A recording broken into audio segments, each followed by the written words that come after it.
Hello and welcome to another episode of Unmedicated, another neurodiversity podcast.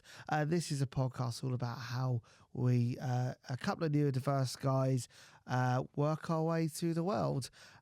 We do tend to talk about different topics. We sometimes have guests on as well. My name is Mark Nicholas. I am autistic. I was diagnosed with autism when I was 11. I've been performing comedy for 6 years. It's been a very, very interesting transition through my life into performing stand-up comedy.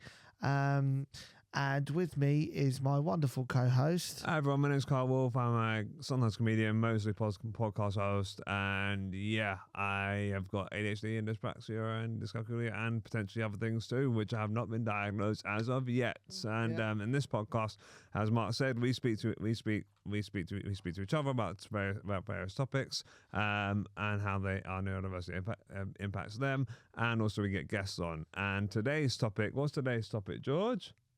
Today's topic is reacting to a crisis. Reacting to a crisis. So, how good are you reacting to crises, Mark? Can you give a good example of when you've had to react to a crisis? So, a very interesting example. I remember going to Edinburgh Festival 2 years ago, and I forgot my antidepressants, which is like, if you're a comedian with mental health conditions, it's a real. And I just started taking them as well. So obviously, I'm still getting used to them, and so it's quite. So what I actually, do you know what I did is managed to.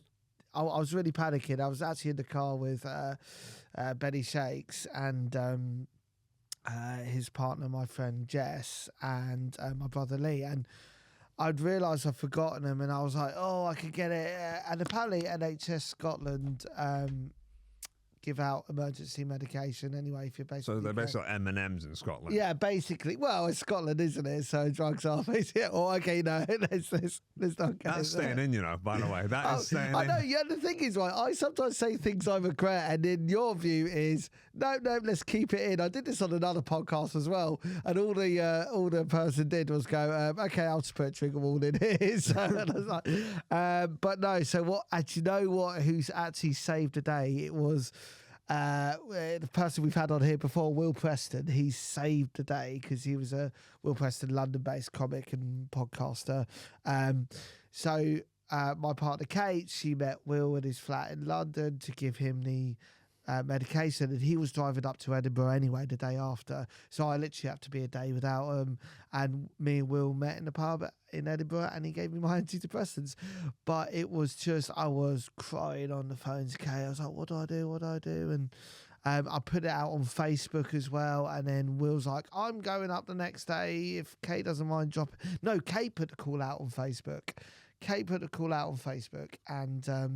And Will replied going, I can get it up to Mark, I'm driving up there anyway. So that was a huge relief, but I was just in complete shutdown. I didn't know what to do.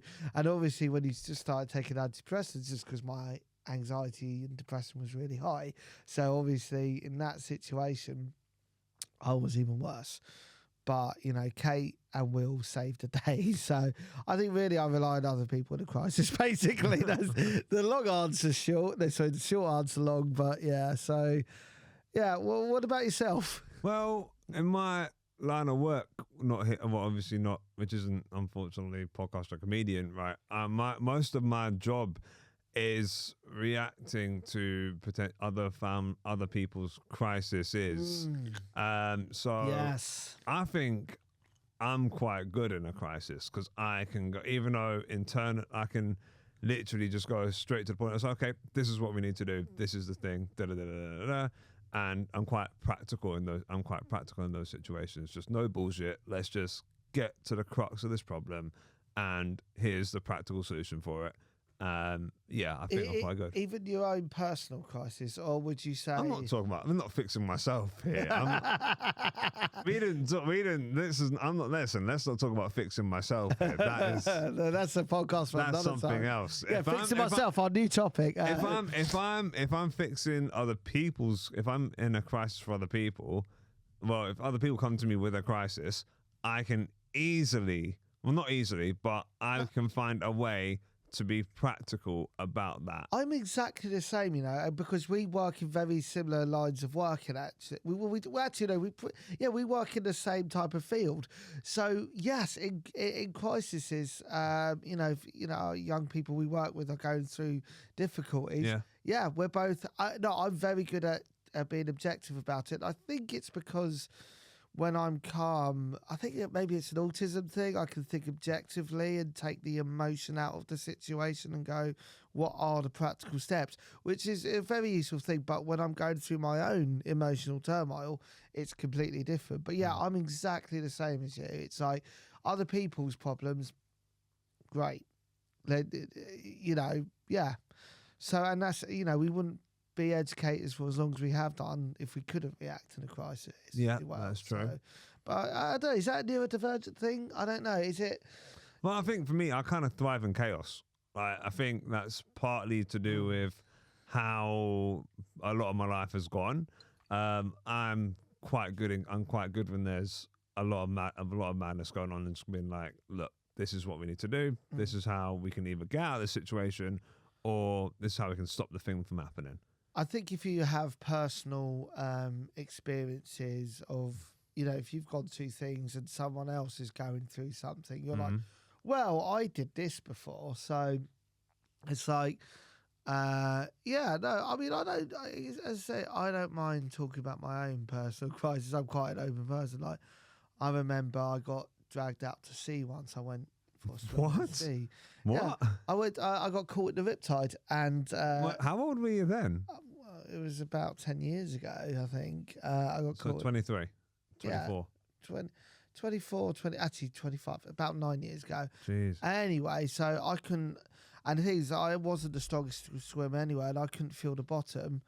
And as I tried to swim back, the more I swam, the more I struggled. I was really panicking, and then basically, very fortunately, my partner at the time, she was swimming with me, so she was just like, you know, she was trying to call for help, but she didn't know what to do. She was like, okay, let me, because she was a little bit panicky, but then she was like, okay, just lay on your back, and that's it. And so since that situation, if I, you know, when you get in a crisis, you just lay on your back. Lie on my back. Basically, that's my point, is lie on your back. If you're ever in a crisis, to lie on your back, it solves a lot of problems. But yeah, that was quite a scary situation, because the adrenaline rushes through your body, and probably explains all my future mental health things that I've gone through. But no, I think when you go through things yourself as well, your own personal stuff, it's easier than other people's. I again, whenever friends or family are having like this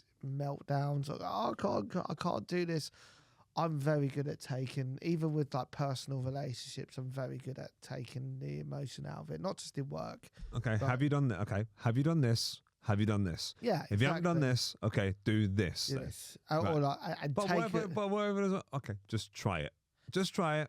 Just fucking try it. All right. And take a breath. That's what I think the biggest thing in the crisis that, you know, people underestimate is if you just focus on your breathing, you take a breath, you take a moment, and you just, yeah, you're almost in the moment, but you can take yourself out of it by just, yeah, literally taking a breath. I don't like, it's oxygen has this amazing ability to bring you down, because when you're going through that adrenaline, you're just, the whole body's racing.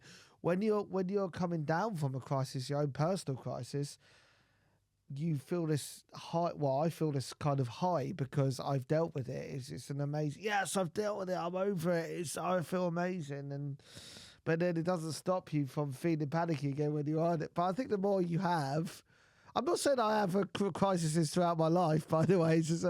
But the more crises I feel you have, the more it helps build you as a person in a way, because you're learning from experience and you're going, okay, this has happened before.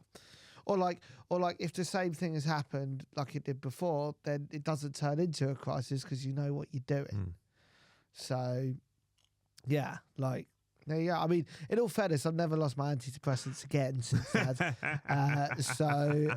In all fairness, I just stopped taking them. I thought, it's one less thing to think about. But so how do you do? So do you feel like you deal with crises better now that you're off antidepressants, or? I was only on antidepressants for 2 years, so it was quite only hard. 2 years. Only No, only people only on only 720 days. Well, but that's okay. Considering what a lifetime, I'm 34 years old. You are. Yeah, so it's just like for 2 years, people are on medication their entire lives. I was only on for 2 years. So, but to know when I was on antidepressants, when I got used to them, it did actually make me sort of calmer. But God, yeah, that could be a whole new topic to antidepressants, because another thing I have nothing to say about that. No. The problem is it makes you feel a bit emotionless, and I like feeling a bit emotional sometimes. I think it's an important part of who you are. You just like a cry, don't you? I love a cry.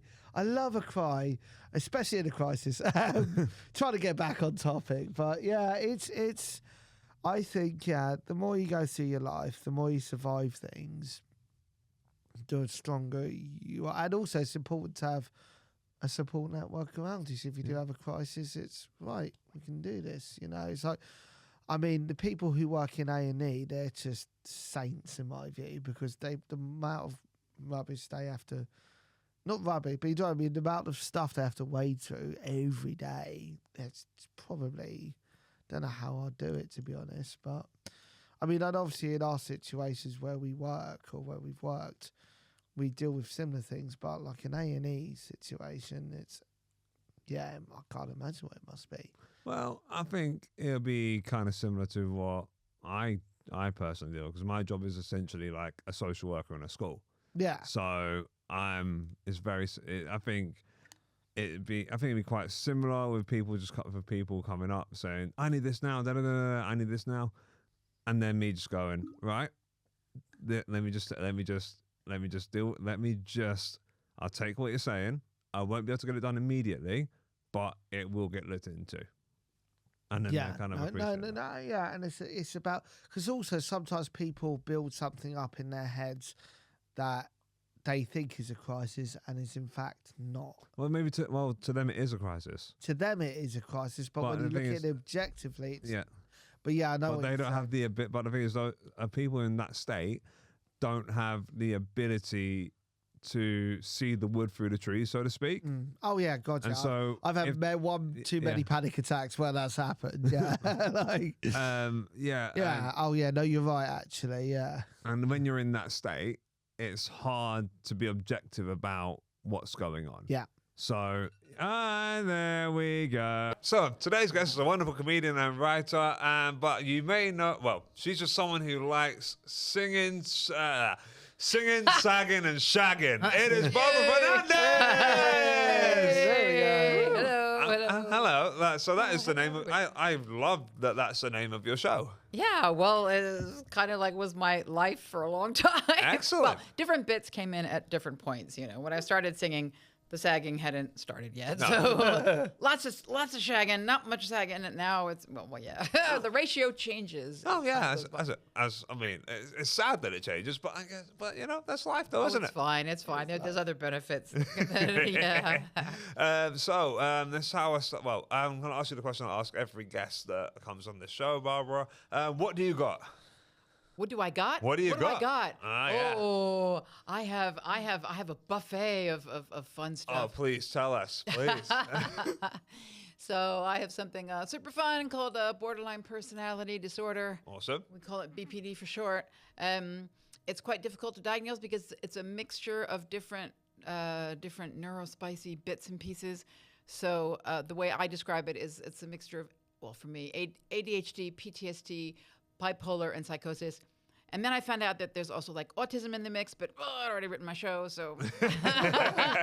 Well, there's enough autistic shows around, to be honest. Well, and then there was a guy doing a bit at a gig recently about OCD and where he steps with his feet, and I thought, oh no, I do that too. No, stop. So you've got real pick and mix, haven't you? I have a pick and mix. Yeah.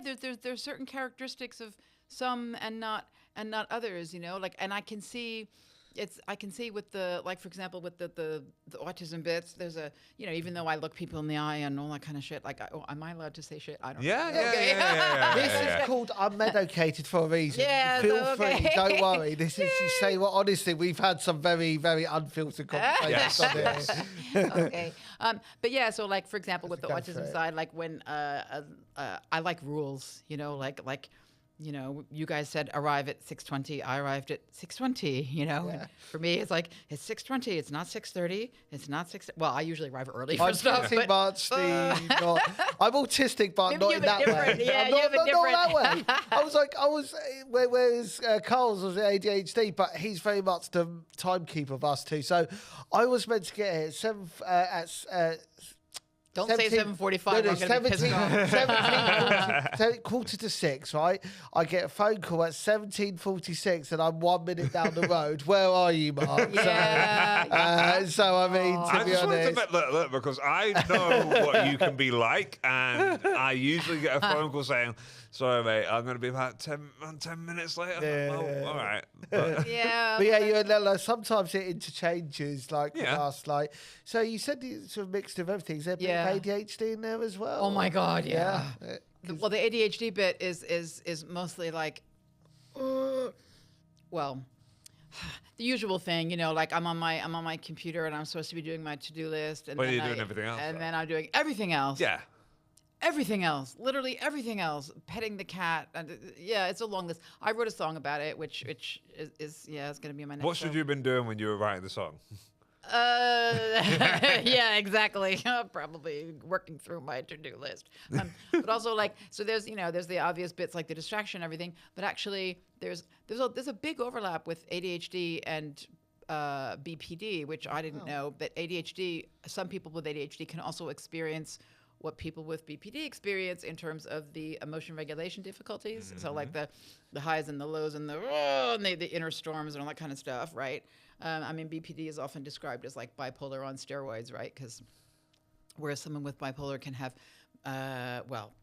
most I won't say blanket statement of everybody, but the people that I know, they might have like highs that will last for days or even longer. And then lows, same thing. Yeah. Whereas with BPD, it can be like literally like switch in Seconds, seconds. yeah. Oh, that's so, So I knew someone with bipolar who had something had a quite rare form of bipolar which involved rapid cycling, and that actually sounds quite that's like yeah, BPD. that would be very So close to again, it, yeah. do you know what? The more I talk to people, more everything seems to overlap, but Yeah. it's what I guess affects you the most. I guess maybe. I don't Yeah, know, but it's it's the- weird. it's the- It's really hard to pinpoint, isn't it? Yeah, I mean, the BPD is what affected me the most, because with BPD, there's a big, like, you have no idea who you are, and that is such a pain in the ass. Like you try to, there's like all those exercises where like, what is it? Do what you love, and the money will come and all that shit. But Yeah. but if you don't know like who you are, like what things you enjoy, but I remember just like trying to get access, and it kind of felt like there was a wall at like chest level. Well, a wall. I have many things at chest level. For those of you that can't, well, that are just listening or that can't see, I have a built-in shelf. Okay. Fair Yeah, enough. Yeah. That's true. yeah, I mean, I actually compare my chest to the Berlin Wall. Because, well, yeah, lots of people wanted. Because you can't break it down? Or Well, no, lots of people wanted to climb it until it fell in the 80s. Oh, So- wow. Yeah. I love that, Joe. I remember we were at gig last night and he did that. Yeah, because you had another. Testing it out as a new joke. Yeah, because you had another joke similar to that, didn't you? That Yeah, was, yeah. But yeah. Well, Refining and all that I stuff. can tell you it works. Yeah. Well done. It's a very Oh, good thank you. joke, yeah. But with the ADHD, it's like jumping from one thought to another as well. And then when you have like, for me, it feels like a traffic jam in my brain. Yeah. Where I have like Yeah. 5 thoughts. In fact, that happened to me last night, and Mark was there because I was emceeing a gig. And there was a comedian. I won't say names because it's not about shaming people. But there was there was a newer Tell us comedian who. afterwards, please. Oh, I was Mark yeah. knows who it was. Oh, Mark will tell me. No, not right now though. No, no. It's not. No, but I mean, anyway, it doesn't matter. It was one of those situations where, like, as an MC, you have to reset the room, Yeah, right? It's, fair enough, right? Everybody can have, everybody can. We've all bombed. We've all been there, right? Anyway, Yep. So, but this particular act was punching down a little bit, and so I was just like, those are quite difficult moments because sometimes I'll just go up and I just like won't say anything, and I'll just. and just kind But of. I Look at like the audience fact and that stuff. you were doing all these different facial expressions because people were like, Yeah, and then you were like, I have 5 different thoughts in my Yeah, head. I didn't know what to say. I didn't know what to say. And then I thought, okay, I'll wait, because you want the audience to know that, okay, yes, we know that what just happened is not okay. We're not gonna I'm not gonna kill them, and make a big thing out of it. But it's important to acknowledge for the audience that they feel safe, right? Yeah. And they know that It's a hard balance. Actually. Yeah. And then you don't want to piss take the. Well, it depends. It depends what they've done. Anyway, yeah. I had literally 5, and I said at the end of my pausing thing, I said, you know when you, I just said to the audience because I honestly didn't know what to say. Usually I know something comes out, not filtered, but at this point I had 5, and I just said, do you know what happens when you have 5 thoughts at once, and they all, they're all like traffic jam, they all want to come out, and it's so annoying, Yeah.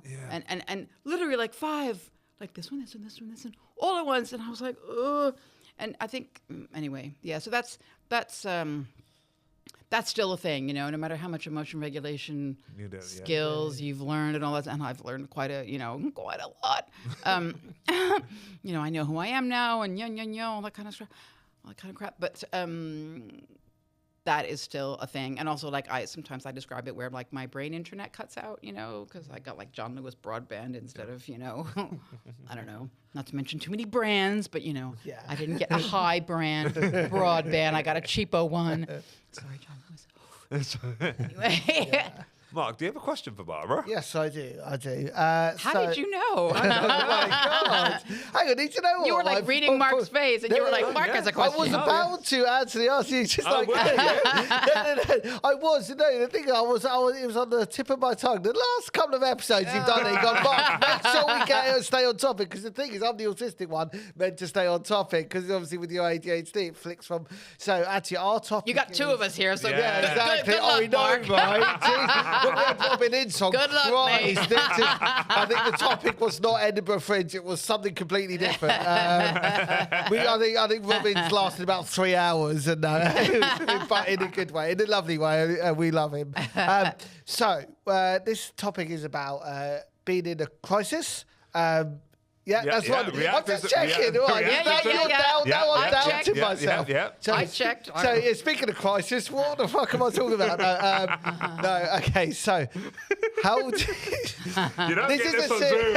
This is exactly. This is way more fun. Absolutely. Whereas the Zoom is it delays. It's hang on, what did you say? No, what did you say? Yeah. No. So how do you handle sort of being in a crisis, and how do you think your neurodiversity, whatever, impacts on that? Oh yeah. So before or after the 2 years of treatment that I had, because very different answers. Well, actually, do you know what? Take us through whichever one you feel most comfortable talking about, and if the other one comes into play, if you want to compare. I can talk about both of them. It's feel free. This is your. Yeah, I mean, basically, before getting the treatment, which is basically you can't cure borderline personality disorder, but you can treat it and manage the the weird brain stuff and the emotion regulation difficulties and all that kind of stuff. So before getting the treatment, my life was just a bit of a car crash, because I would just go from one thing to another. I talk about it in my solo show that I have literally had over 25 different jobs, and I have counted them. So yeah, well, I know. And it's not because I have this huge list of impressive skills. It's not that. It's just I would blag my way into a lot of them as well. There was this one where. What was it? This is in the 80s as well, so a long time ago. But I was at the time living with a guy with no furniture, no kitchen, a bunch of DIY, which I sing about in my show as well. And he used to get a pillow and. So a real fixer-upper he was, yeah. Yeah, he tried to fix me as well. Well, not fix me. Well, maybe I don't know. He would get a pillow every once in a while, hold it over my face for just a little too long. But as I say in my show, I had to leave that relationship because it was too suffocating. But while I was still there, as an example, I would get myself into situations like that because without the emotion regulation, we basically just met across a table, in a cafe, and I just went home with him. Oh. So first glance, it wasn't first glance, first date. It was first glance, just first go living home, together. go home with the guy, and yeah. straight out of the arms of another guy. Yeah? Yeah, no. I was just about to ask, like... I got into a lot of scrapes. Yeah, I was basically. saying, to try and get it slightly back on topic, like, when was that moment where you thought that was crisis point in that relationship, and how did you handle that? Oh, with the pillow thing. And with the pillow thing, like, that was really scary. And then was that the line for you where they were like, right, I'm out? Yeah, but also, like, I had no money at that time. Like, I mean, this was like water on cereal, no money. Like, I had a job, but because I was, too late now if someone wants to get me. I was, at the time, an illegal immigrant in France. But I have the passport now. But at the time, I was doing, like, cash-in-hand jobs and stuff like that. Not cash-in-hand job, cash. Yeah. Okay. Yeah, we know. Don't worry. Okay. It's fine. It's all good. It's all good. So, we don't judge on this podcast, Bob. Yeah. No, We look, but we listen, but we don't judge. That comes afterwards. Yeah, we look. What? We look No, we what? don't. Well, We I do know there's not. stuff to look at. No, but like, so in that moment where it's like that point of, oh, what am I going to do in this, as you say, crisis of a situation? Like, how do you handle that? And, like, I act fast. Like, I had to leave. fast, yeah. But I was really happy. Happy. I wasn't happy. I was petrified. And I was really lucky because I thought if I don't go, I may die. So I waited till he went to work. What happens to me is like in that kind of situation, because I was quite scared, but I just go cold inside and I become almost like what is it? Almost like a robot, like just a bit like, I don't want to say psychopathic, but just cold, focused. I'm getting the hell out of here. Screw him, all the rest of it. But I had to just like go cold because if I allow myself to feel the fear, I would just start freaking out. And I knew I had to just, I don't know why my brain does this, but if I have like a crisis, it was the same thing when I got held up at gunpoint once. Maybe we'll talk about that later. I don't know. But it was same thing where I just go cold. And my brain immediately goes into like, right, okay, figure this out. What you need to do. Rational. Logic, yeah. So the autism kicks in. Yes. Yes. Excellent. The autism saved my ass. What can I say? Autism is a superpower. Apparently, I know, right? My Just God. say, guys. But it's not genetic, though. Don't forget, it's not genetic. BPD is genetic, which is whoopsie, too late. Already had the 2 kids. Sorry. Anyway. So when what I did was I pretended everything was fine, and then as soon as he left for work, I packed faster than you can say, get the hell out of there. Yeah. And I got out, and then I went back to the other guy's flight. Anyway, I go quite cold. So, for example, with the hold up thing, that was another crisis. Because I was coming back, I was working in another, cash in hand job thingy. Quite far outside of Paris, and I would always take the train back late at night. And so I was always told, like really late at night, and I was always told, and it was in some rural area, and there was usually almost nobody on the train. And I was told, okay, when you do that, sit right behind the conductor just in case, so that you stay safe and stuff. And one night I was just like, fuck that! Why should I have to walk further just to sit behind the door? So I sit in the middle, and of course, stops in the middle of nowhere, and these 3 guys get on, and they had a gun. So in that situation, I go, I immediately just go analytical, and then I don't know what happens to my brain, but I was just like, okay, so I noticed things like 2 of them, like they surrounded me on the booth thing, it was one of those booths with like, where 4 people could sit, right? So there's one there, one next to me. And the guy, I laugh about it now, but the guy that was sitting next to me, when he gets out the gun, honestly, like he seemed like so bored. He'd rather be at home, playing games or something. Yeah. He takes out the gun and he was just like, if I have to. it was seriously, if I have to. Whereas the dude across from me, he was like he's doing you a favor. Like you're inconveniencing him by being there. Yeah. And then my brain was just like, okay, pretend you don't speak French, right? Now I'm fluent in French, right? But at the time I was just like, no, okay, I'm just going to pretend I don't understand anything that they're saying, right? I don't know why. There's just some part of my brain that just like takes over. So when he was, asking me for money, and he's like, donne-moi ton argent, and then That's and perfect I was French, by the way, perfect French. Yeah, well, yeah. And I was used to traveling late at night, so I never had much with me. I literally had like coins in my socks. So I give him the coins, right? And he looks at the coins, and he's just like, ugh. and he gives him back to me as if, and then I'm like, no, you have, and he was almost like embarrassed to keep the coins. And then he takes my passport because the other guy was looking through my pockets. And what a weirdo. So this was my American passport at the time I was traveling with, and you had to have it on you all the time.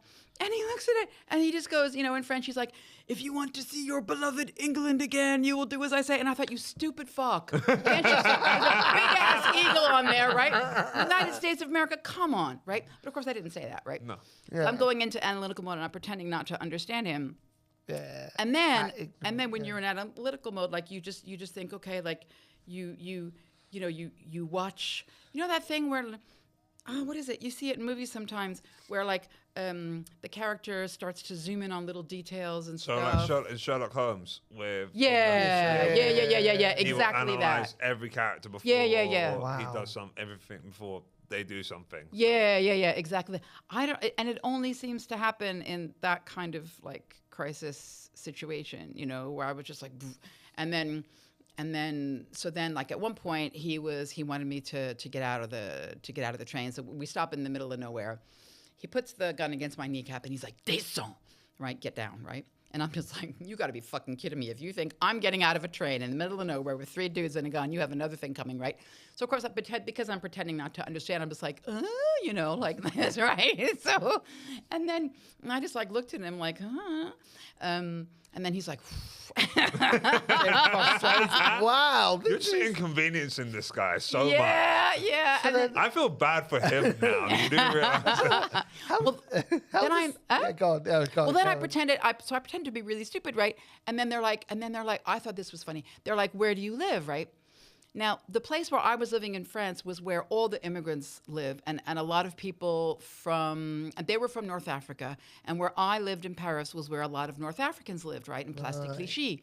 So it was not where French people live. So they're like, where do you live? And I said, Place de Clichy, and they were immediately like, oh, shit, like, we've picked the wrong, like, she's not some bougie, you know what I mean? Like, just kind of, and I was like, and then I was like, I don't know why I said this. I was like, yeah, you can come back to, why don't you guys come back to ours? Because I knew that my boyfriend at the time, the one that I was digging trenches with and stuff, which I talk about in my show, I knew he had a gun. This is insane. Like, if they had really come back with me, God knows what would have happened. Anyway, that didn't happen. They didn't come back with me, but I was just pretending to be really because they thought, we don't fuck with this one. We can't. I fuck mean, with do you know what? That I'd have to say, I'm incredibly impressed at how calm you stayed in that situation. Like, I had that's just to. It's but that is- survival. Like, you don't have a choice. so it just kicks in. I think I know why. Oh, it's not a very nice answer, but I think I know why. I think it has to do with child abuse. Oh, yeah. Like if you're, because having gone through stuff as a little kid, I think I don't know. I've never thought of that before. Well, it's kind of like I could be totally wrong, right? I mean, I'm not a mental health professional. As But someone, when you're used to just like shutting off, you shut off your emotions, you go somewhere else, and you go into analytical mode, and you take your brain like where you need to go. 100%. I know. So I think that's probably why. So yeah, now one could say. I mean, I have no regrets about that because I think it's given me a lot of compassion and all the rest of it.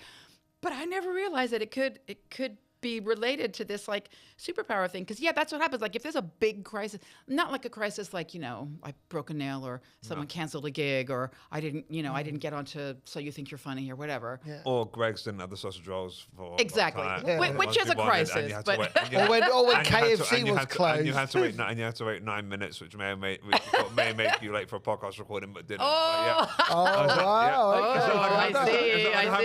I sense the unresolved trauma there. Greg's trauma. Greg's trauma going. I remember when I was one time. This is not a lot less severe than what happened to you, but I was mugged in London once. But it was a similar thing almost. When you handed them coins, it was at a time when iPods were first thing, and I just had like a CD player, and the guy literally got out a CD player and went, "Nah, you're all right, mate," and he walked off, and I was like, "Wow, it's good to be poor and working class, isn't it? Getting mugged is perfect, But it's just like, but that is the fact that he stayed cool and calm is just amazing. Well, I didn't really have much. I mean, I think I literally believe a lot was of people in that situation would understandably would panic. Understandably, the fact that you did That is Yeah, if I that panic, I level. won't be able to think straight. And Yeah. and I think the other thing that happens to me is that I how can I explain it? I think I go into like, yeah, that's probably why I thought about like psychopath stuff, because I literally, I mean, I believe anyway that when I go cold like that, like I will do whatever it takes to be okay. Yeah. And if it's violent, it's going to be violent. And I've never actually gotten into a violent fight No, with no, anyone no. alive, and I would suck at it. But let me know, Barbara is here. She will throw down, baby. She will Yeah, do throw down. not pick on this woman ever. Like she doesn't suffer fools I am gladly. from That's New an York. understatement. No, but you know, but I have that. I think we all have that side to us. But I know that I feel anyway that I would have no qualms, like that kind of, you know, when we all have that primal side, right? That kind of primal. Don't fuck with me, or I will rip your head off. So it's like it's almost right. the whole fight or flight response. Your Yeah. situation is pretty Yeah. much fight in a way. Yeah, Well, yeah. It's go cold, wait, and then if I have to fight, I will. I mean, that is no. I'm Freaked you genuinely out now. No. I'm genuinely Might not get impressed. with this But woman anymore.